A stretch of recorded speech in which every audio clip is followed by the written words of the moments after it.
Existe uma data no calendário que não é apenas uma data, é um ponto de virada na história da humanidade, um antes e um depois, separados por 3 dias. Para os católicos, a Páscoa não é uma festa de chocolate ou de coelhos. A Páscoa é o coração de tudo, é o centro em torno do qual toda a fé cristã gira. São Paulo disse algo que resume tudo em uma frase: se Cristo não ressuscitou, a nossa fé é vã, inútil, sem sentido. Hoje, vamos percorrer os dias que mudaram o mundo, desde a última refeição até o túmulo vazio.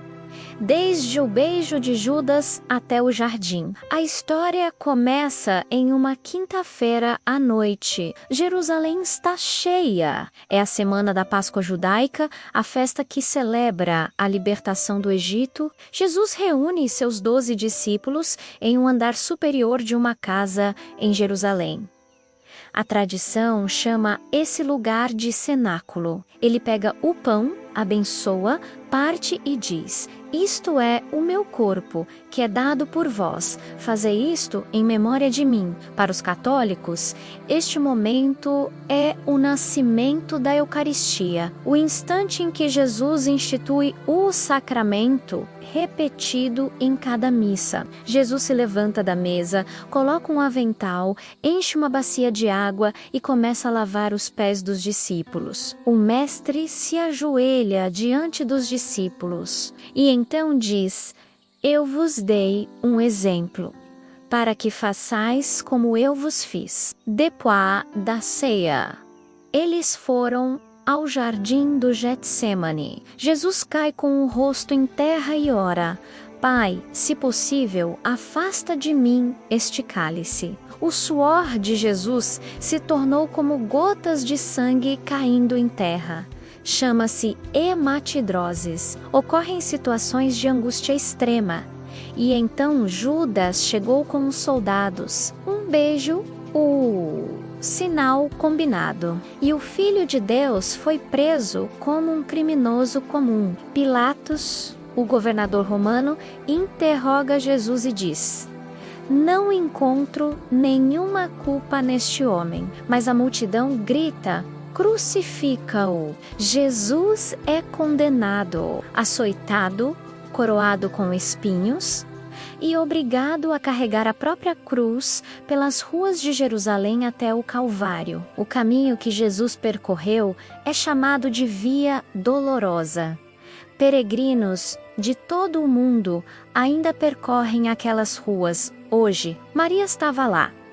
A mãe vendo o filho carregando a cruz. As pinturas que capturaram esse momento são algumas das mais dolorosas. Às 3 da tarde, ele morreu. No meio do sofrimento, ele diz ao ladrão ao seu lado: hoje estarás comigo no paraíso. Jesus diz para João: eis aí a tua mãe. Teólogos veem nisso a entrega de Maria como mãe espiritual de toda a igreja. Às 3 horas, Jesus grita: Deus meu, por que me abandonaste? E depois: está consumado. O véu do templo se rasgou ao meio. A Pietà Michelangelo captura esse momento. Maria segurando nos braços o filho morto, pesado com a morte do mundo. Uma grande pedra foi rolada para fechar o túmulo.